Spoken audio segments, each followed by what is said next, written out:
पिछले वीडियो में मैंने आप लोगों को रेट एक्सप्रेशन और उस पर बेस्ड कुछ क्वेश्चन कराया। मुझे पूरा विश्वास है कि सबको अच्छी तरह से समझ में तो आएंगे होगा। तो उसी विश्वास के आधार पर क्वेश्चन भी दिए थे कि जनता इस क्वेश्चन को करेगी। तो आप लोगों ने करा होगा, है ना। तो इसका सॉल्यूशन कर देते हैं, फिर आगे रेट लॉ एक्सप्रेशन बताएंगे। That is very important. मतलब केमिकल काइनेटिक में जो लॉ लगता है दैट इज रेट लॉ, उसी के आधार पर सब आगे का डिस्कशन होगा। तो उसको करने से पहले एक क्वेश्चन जो प्रीवियस क्लास का था उसको कर देते हैं, प्रीवियस वीडियो का। For the reaction N2 gas plus 3H2 gas to NH3 gas under certain condition of temperature and partial pressure of the reactant, the rate of formation of NH3 is 0.001 kilogram per hour. The rate of conversion of N2 and H2 under same condition respectively are kilogram per hour, kilogram per hour. Correct reaction है, किसी condition of temperature and pressure पर ये reaction हो रही है। Rate of formation of NH3 मतलब NH3 की जो बनने की गति है, the rate of formation of NH3 is 0.001 kilogram per hour. NH3 की जो बनने की गति है वो 0.001 किलोग्राम पर आवर है। बताइए rate of conversion of N2 and H2। तो ये रिएक्शन दिया हुआ है। Rate of formation of NH3 की रेट ऑफ फॉर्मेशन कितनी है तो 0.001 किलोग्राम पर आवर। तो इतना किलोग्राम पर आवर मतलब कितना हो, तो किलो मतलब 10⁻3। तो ये हो गया 0.001 इंटू 10⁻3 ग्राम पर आवर। इतना ग्राम पर आवर मतलब वाट। तो ये इसे मल्टीप्लाई करेंगे तो that is 1 gram per our. किसकी रेट ऑफ फॉर्मेशन है, NH3 की रेट। NH3 की रेट ऑफ फॉर्मेशन कितनी होगी तो 1 ग्राम पर आवर। तो 1 ग्राम पर आवर मीन्स कितनी मोल। तो यदि किसी सब्सटेंस की मात्रा ग्राम में है और उसे नंबर ऑफ मोल में चेंज करनी है तो मोलिकुलर मास से डिवाइड कर दीजिए, मोलिकुलर मास इन ग्राम से डिवाइड कर दीजिए। तो 1 gram per our is equal to कितनी, तो 1 अपॉन अमोनिया की मोलिकुलर मास कितनी तो 14,317। तो 1 gram per hour means 1/17 mole per our. तो rate of formation of NH3 इतनी किलोग्राम पर आवर दी गई थी, मतलब 1 gram per hour that is equal to 1/17 mole per hour. कि जिसे मोल में क्यों कन्वर्ट करें। ध्यान दीजिए, यदि आपको प्रोडक्ट दिया गया है रिएक्टेंट निकालनी है या रिएक्टेंट दिया गया प्रोडक्ट निकालनी है तो उसके लिए बस एक ही रिलेशनशिप होती है, मोल मोल। किसी भी केमिकल, आपको मैंने स्टोइचियोमेट्री में बताया था, किसी भी केमिकल रिएक्शन में रिएक्टेंट और प्रोडक्ट की अमाउंट की कैलकुलेशन करने के लिए बैलेंस केमिकल रिएक्शन में क्या करते हैं, मोल मोल रिलेशनशिप लगाते हैं। रिएक्टेंट या रिएक्टेंट प्रोडक्ट के बीच में जो रिलेशनशिप होती है वो किसके टर्म्स में होती है, तो मोल के टर्म में होती है, मास के टर्म में नहीं होता। इस कारण से जो rate of formation of NH3 दी गई थी इतना किलोग्राम पर आवर, जिसे हमने चेंज करा किस में, तो मोल पर आवर। क्यों, क्योंकि किसी भी केमिकल रिएक्शन में रिएक्टेंट और रिएक्टेंट प्रोडक्ट के बीच में जो रिलेशनशिप होती है वो मोल के टर्म में होती है, इतना मोल पर आवर। अब जरा देखिए, मतलब rate of formation of NH3 मोल के टर्म लिख दीजिए 1/17 मोल पर आवर। अब ये इस केमिकल रिएक्शन का रेट एक्सप्रेशन, तो आपको मैंने बताया था किसी भी केमिकल रिएक्शन की जो रेट ऑफ रिएक्शन होती है वो इक्वल होती है rate of disappearance of reactant per mole equal to rate of appearance of product per mole. किसी भी केमिकल रिएक्शन की जो रेट ऑफ रिएक्शन होती है इक्वल होती है rate of disappearance of reactant per mole equal to rate of appearance of product per mole. तो R is equal to क्या होगी, तो रेट ऑफ रिएक्शन अगर है तो यह N2 रिएक्टेंट में है, तो जो रिएक्टेंट में होता है वो टाइम के साथ घटता है, इसलिए माइनस। रेट मतलब दर मतलब गति, तो रेट के लिए क्या, तो d/dt किसका, तो N2। तो ये rate of disappearance of N2 पर मोल। इसे हम लोग क्या कहेंगे, तो ये NH2 रिएक्टेंट में है, इसे माइनस। ऑब्वियसली परमोल लिखना होता है, इसलिए कोफिशिएंट 3 से 3 से डिवाइड कर देंगे तो dH2/dt। इसे हम लोग पढ़ेंगे rate of disappearance of H2 per mole it is equal to rate of NH3, rate of appearance of NH3 per mole. तो रेट एक्सप्रेशन पिछले क्लास में मैंने आपको पिछले वीडियो में अच्छी तरह से डिटेल में बता दिया है। तो ये होगी इसका रेट एक्सप्रेशन। ऑब्वियसली अब this one equal to this one equal to this one, तो अगर इन दोनों को एक साथ ले चलें तो ये minus D N two upon D T equal to क्या होगी, तो half into D N S three upon D T. तो D N S three upon D T की वैल्यू आपको दी गई है कितनी, तो 1/17 मोल पर आवर। मतलब ये rate of conversion of N two minus D N two upon D two क्या करें, डी बाई डी टी को अपन कहते हैं रेट, एन टू की रेट, एन टू की कन्वर्जन की रेट। तो एन टू की कन्वर्जन की रेट कितनी होगी, तो 1/2 इंटू 1/17 मोल पर आवर। तो मोल, लेकिन आंसर आपको किस में निकालना है, तो किलोग्राम पर आवर में निकालना है। तो इसको मोल को अगर मास में कन्वर्ट करना है तो आप जानते हैं कि number of mole equal to weight upon molecular weight होती है। तो अगर मास को मोल में कन्वर्ट करने के लिए मास को अगर मोलिकुलर मास से डिवाइड करते हैं तो मोल को मास में कन्वर्ट करने के लिए क्या करेंगे, तो नंबर ऑफ मोल को मोलिकुलर मास से मल्टीप्लाई कर देंगे। तो ये कितनी होगी, तो 1/2 into 1/17 into molecular mass N2 की 14, तो इतनी ग्राम पर आवर। अब ग्राम को किलोग्राम में कन्वर्ट करने के लिए क्या करेंगे, तो 10⁻³ किलोग्राम पर आवर। मतलब ये 4.11 इंटू 10⁻⁴ किलोग्राम पर आवर हो गई। ठीक है, उसी तरह से अब क्या करेंगे, तो rate of conversion of N2 निकालनी है। तो इन दोनों रिलेशनशिप से तो यहाँ पर आप लिख सकते हैं -1/3 into D N S three upon D T is equal to 1/2 into D N S three upon D T की वैल्यू दी गई है 1/17 मोल पर आवर। तो यहाँ पर rate of conversion of H2 कितनी हो जाएगी, तो 3 से इधर चला जाएगा आपका, सॉरी ये आपका कितना हो जाएगा 3/2, ये कितना हो जाएगा, तो 3/2, ये 3/, अच्छा 2 से 2 तो कैंसिल हो गया, तो 3/17 इतना आ जाएगा, इतना किलोग्राम पर आवर। ये सॉल्व कितना, ठीक है। तो ये हो गया आपका।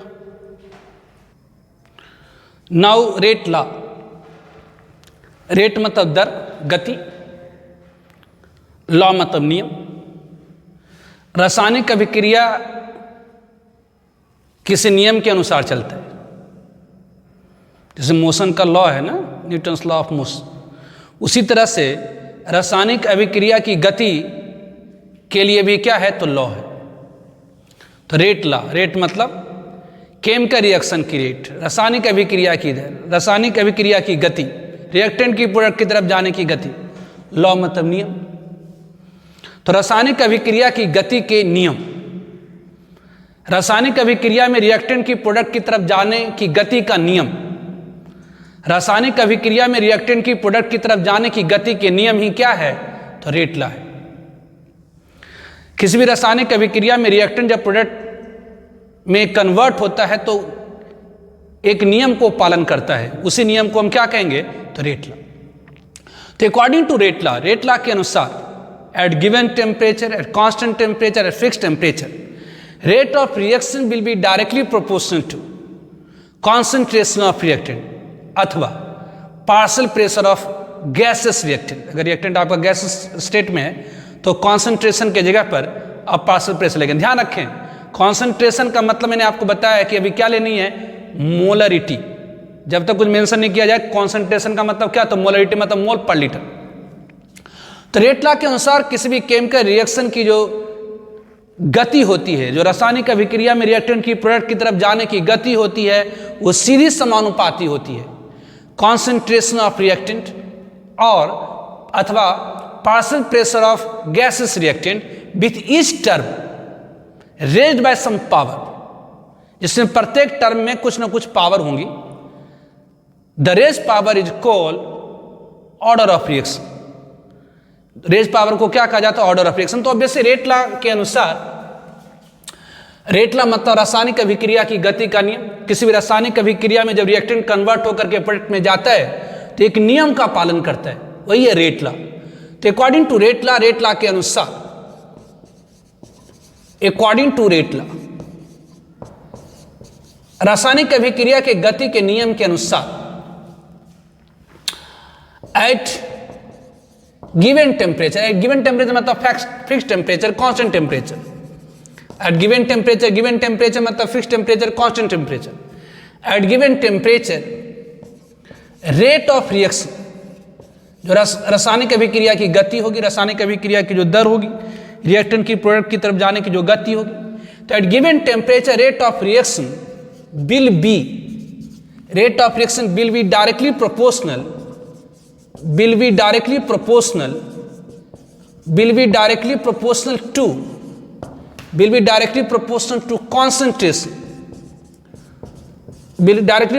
टू concentration of reactant, और अथवा पार्शियल प्रेशर मतलब इंडिविजुअल प्रेशर।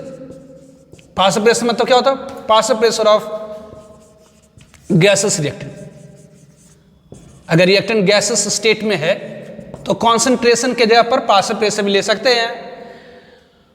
तो according to rate law, at given temperature rate of reaction will be directly proportional to concentration of reactant और partial pressure of gases reactant with each term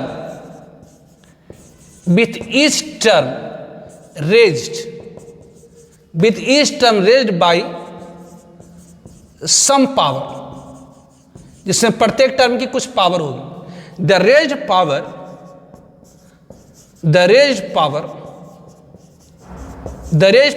is called, जो power raise होगा, the raised power is called order of reaction.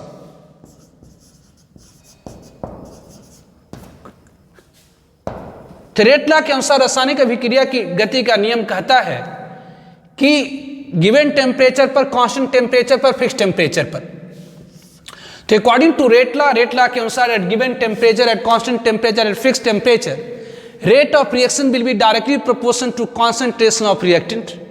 किसी भी रासायनिक अभिक्रिया की जो गति होती है, किसी भी रासायनिक अभिक्रिया की जो दर होती है, किसी भी रासायनिक अभिक्रिया में रिएक्टेंट की प्रोडक्ट की तरफ जाने की जो गति होती है, वो डायरेक्टली प्रोपोर्शनल होती है किसके? तो कॉन्सेंट्रेशन ऑफ रिएक्टेंट। या अगर रिएक्टेंट आपकी गैसेस स्टेट में है तो पार्शियल प्रेशर भी ले सकते हैं। पार्शियल प्रेशर मतलब individual pressure of gases reactant with each term raised by some power, जिसमें प्रत्येक टर्म की कुछ ना कुछ पावर होगी और उस रेज पावर को क्या कहा जाता है? Order of reaction.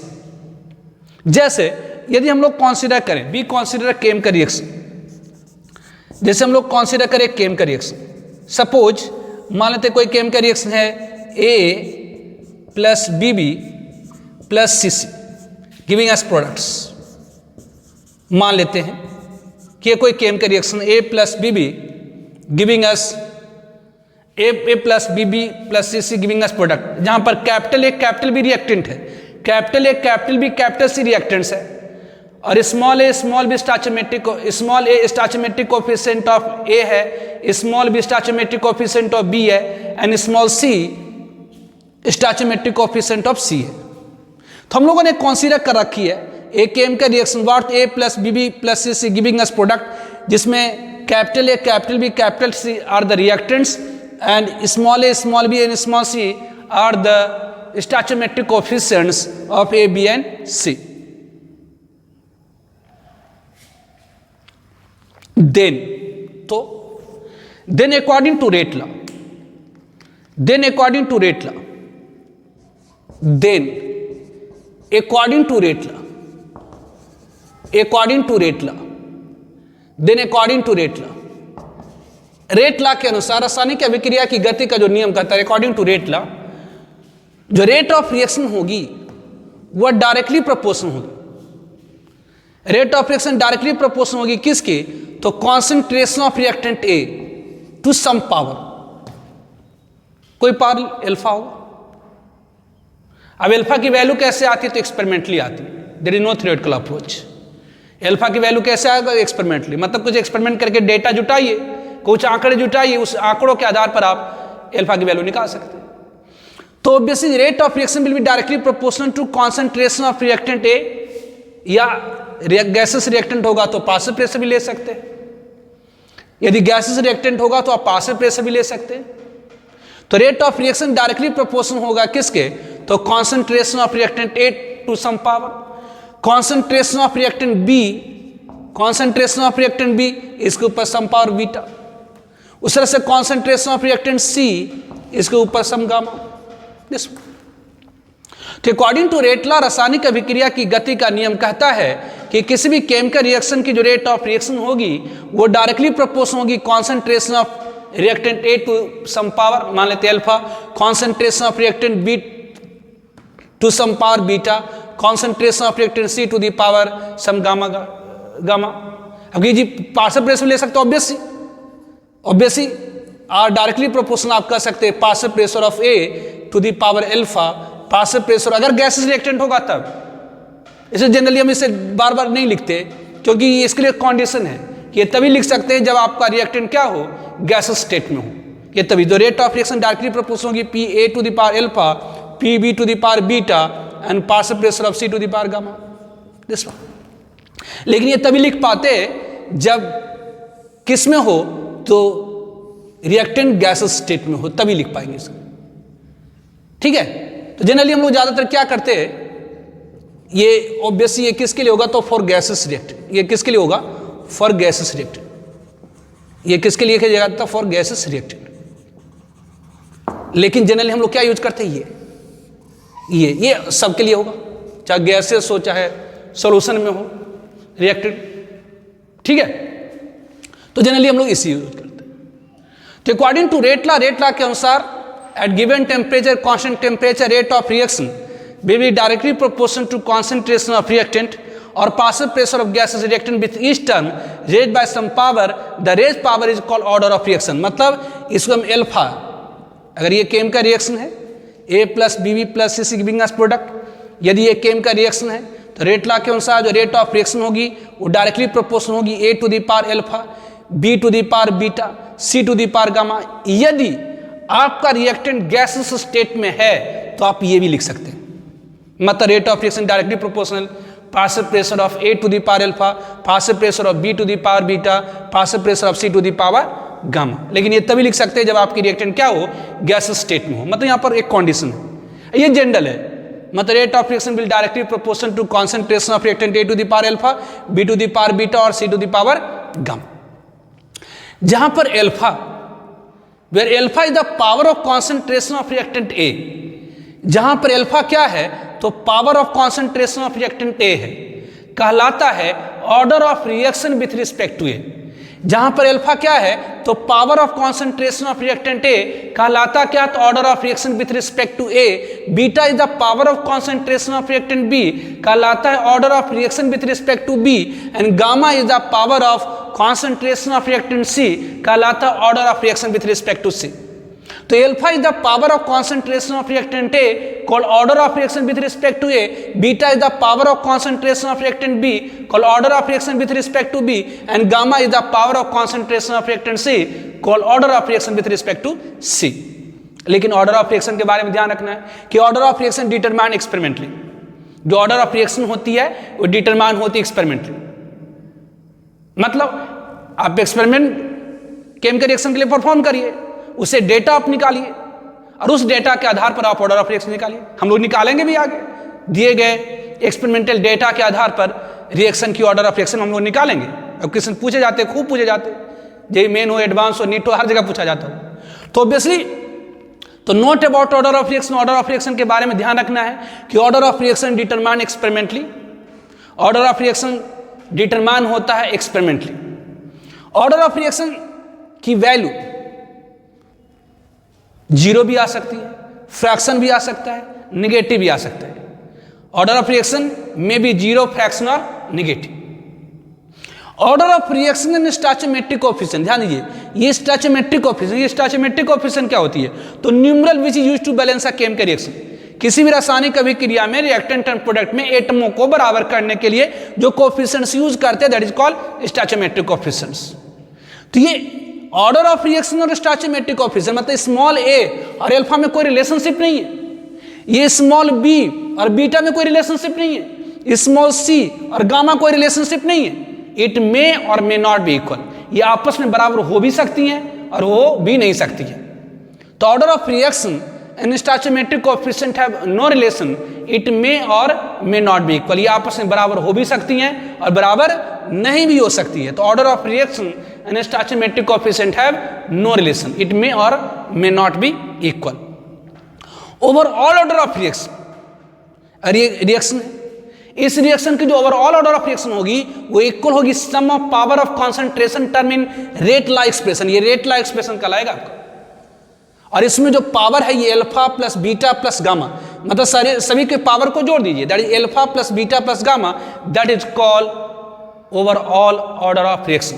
तो ओवरऑल ऑर्डर ऑफ रिएक्शन या सिंपल ऑर्डर ऑफ रिएक्शन भी कह देते हैं, ओवरऑल ऑर्डर ऑफ रिएक्शन या सिंपल ऑर्डर ऑफ रिएक्शन भी कह देते हैं। ओवरऑल ऑर्डर ऑफ रिएक्शन या simple order of reaction will equal to sum of power of concentration term in rate law expression. मतलब ये रेट लॉ एक्सप्रेशन है, उसमें सारे के पावर को जोड़ दीजिए, that is called overall order of reaction या सिंपली ऑर्डर ऑफ रिएक्शन। तो इसे मैं लिखाता हूं, लिख देता हूं, ठीक है। तो R rate of reaction directly proportional होगी किसके, तो concentration of reactant A to the power alpha B to the power beta C to the power gamma, where alpha generally expression use करते हैं, इसे लिख दिए, वेयर जहां पर अल्फा क्या है, तो वेयर अल्फा इज, जहां पर अल्फा क्या है तो पावर है किसकी, तो ऑफ कॉन्सेंट्रेशन,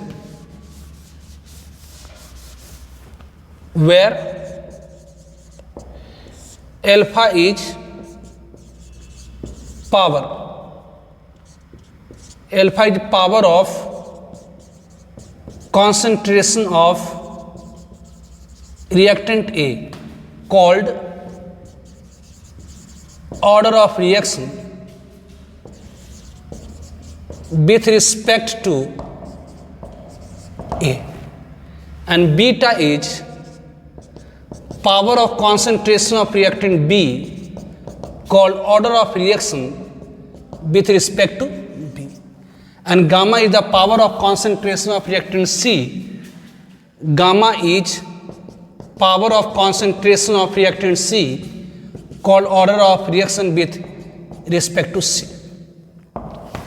तो अल्फा जहां पर क्या है तो power of concentration of reactant A call order of reaction with respect to A, beta is the power of concentration of reactant B call order of reaction with respect to B, and gamma is the power of concentration of reactant C called order of reaction with respect to it, and sum of powers, और sum जो होगी sum of powers of concentration term या partial pressure term कुछ भी कहिए, concentration term in concentration term that is alpha plus beta plus gamma is called overall order of reaction, is called overall order of reaction, overall order of reaction. तो alpha क्या हुआ तो power of concentration of reactant A called order of reaction with respect to A, beta is the power of concentration of reactant B called order of reaction with respect to B, and gamma is the power of concentration of reactant C called order of reaction with respect to C, और sum of power of concentration term in rate law expression is called overall order of reaction. Sum of power concentration term in rate law expression, in rate law expression called overall order of reaction, called overall order of reaction. तो sum of power of concentration term that is alpha plus beta plus gamma को क्या कहा जाता है तो overall order of reaction कहा जाता है। Note about order of reaction, note about order of reaction, order of reaction के बारे में कुछ चीजें आपको ध्यान में रखनी है। क्या, तो फर्स्ट वन कि order of reaction determined, order of reaction determined experimentally, order of reaction determined experimentally, मतलब एक्सपेरिमेंटल डेटा के आधार पर ऑर्डर ऑफ रिएक्शन डिटरमाइन करी जाती है। Order of reaction and stoichiometric coefficients and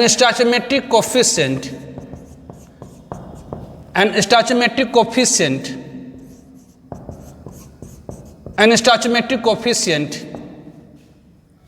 have no relation, have no relation. It may or may not be equal. तो order of reaction और स्टोइचोमेट्रिक coefficient में कोई रिलेशनशिप नहीं होती, ये आपस में इक्वल हो भी सकती हैं और इक्वल नहीं भी हो सकती. तो order of reaction and stoichiometric coefficient have no relation, it may और may not be equal. Order of reaction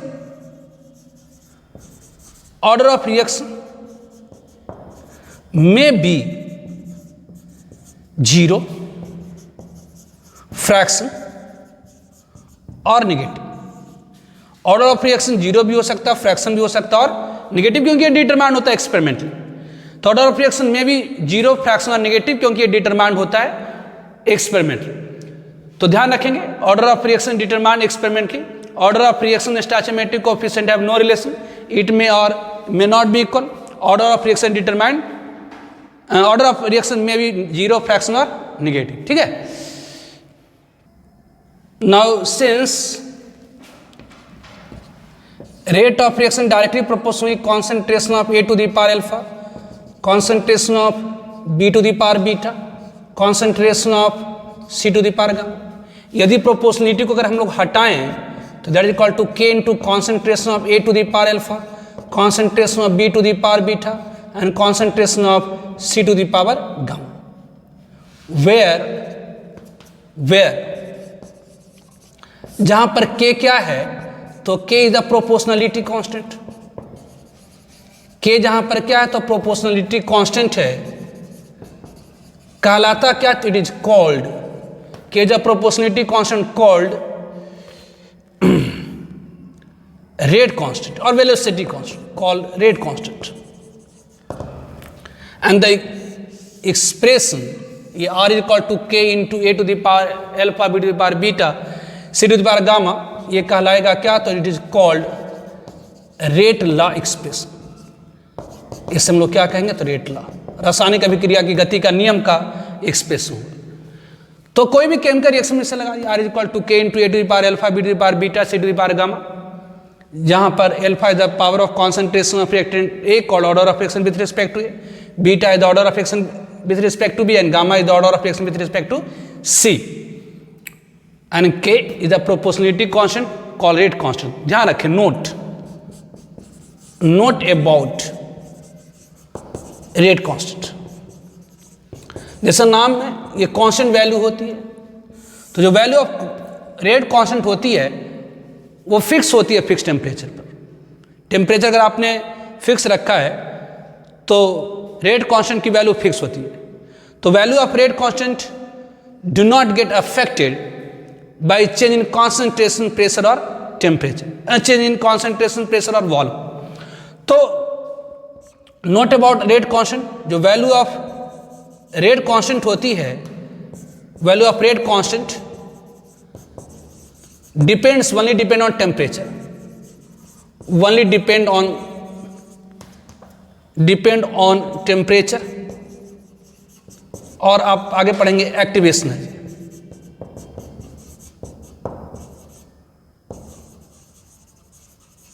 सिर्फ डिपेंड करता है टेम्परेचर के ऊपर या एक्टिवेशन एनर्जी के ऊपर. ठीक है, ये आगे पढ़ेंगे एक्टिवेशन एनर्जी क्या होती है, अपन आगे पढ़ेंगे. तो सिर्फ डिपेंड करती है टेम्परेचर के ऊपर, एक्टिवेशन एनर्जी भी भूल जाइए. रेट कांस्टेंट की वैल्यू सिर्फ डिपेंड करती है किसके ऊपर, तो टेम्परेचर के ऊपर. By increasing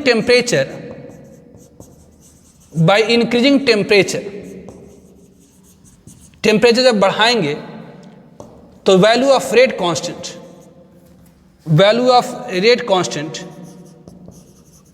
get increases.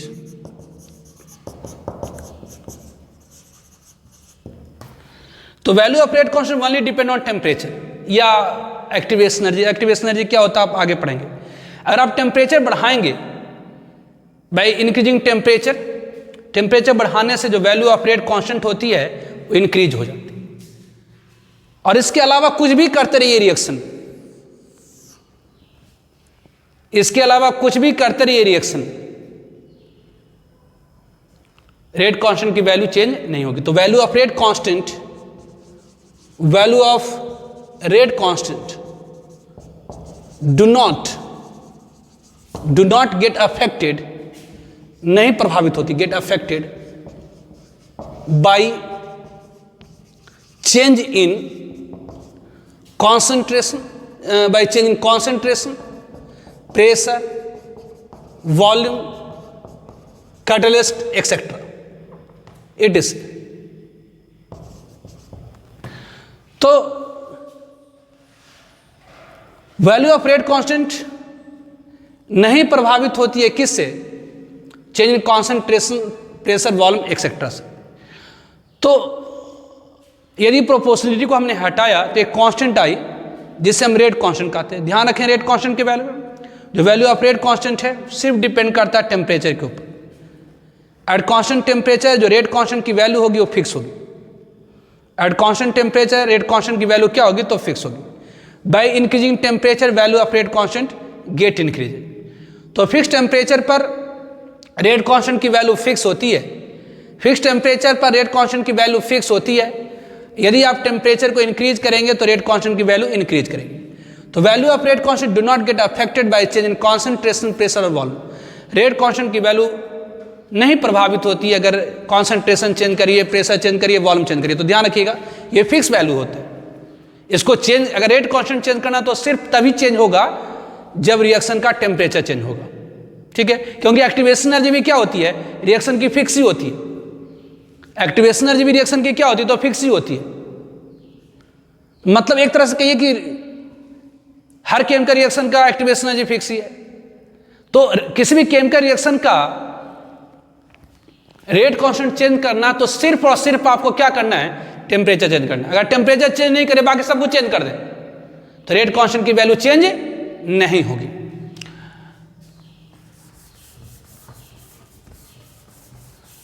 Now unit of rate constant, rate constant unit. तो since R is equal to K into concentration of A to the power alpha, concentration of B to the power beta, concentration of C to the power gamma. मतलब this imply ये K is equal to R upon concentration of A to the power alpha, concentration of B to the power beta और concentration of C to the power gamma, ये हुई। तो ये this imply ये K is equal to rate of reaction. Rate of reaction की unit क्या होती? तो मोल पर लीटर पर सेकेंड। ये क्या हो गई? तो ये मोल पर लीटर पर सेकेंड। कॉन्सेंट्रेशन मतलब मोलरिटी है, मतलब ये क्या हुई? तो ये mole per litre to the power alpha. ये भी क्या होगी? तो mole per litre to the power beta, और ये mole per litre to the power gamma. Rate of reaction mole per litre पर सेकेंड हो गया। ये कॉन्सेंट्रेशन है, तो कॉन्सेंट्रेशन मतलब मोल per litre power alpha, mole per litre to the power beta, mole per litre to the power gamma. ठीक है, लिखे पहले से। तो इसका मतलब K इज इक्वल टू क्या हो गई? तो ये ऊपर में हो गया मोल, ये K इज इक्वल टू क्या हो गई? तो ये mole per litre into 1 upon second, और ये mole per litre to the power alpha, mole per litre to the power beta और mole per litre to the gamma. तो ये मोल पर लीटर ये टू द पावर कितना हो गया? तो alpha plus beta plus gamma. मतलब ये K इज इक्वल टू क्या हो गई? तो इसको ऊपर ले जाएंगे तो mole per litre to the power 1 minus alpha plus beta plus gamma into second to the power minus, ये हो गई। जिसमें केसेस लेते हैं अपन। तो केस फर्स्ट, इफ यदि alpha plus beta plus gamma is equal to 0, that is, इसका मतलब क्या हुआ? That is overall order of reaction, overall order of reaction is zero, और कर सकते हैं फॉर जीरो ऑर्डर रिएक्शन और फॉर जीरो ऑर्डर रिएक्शन।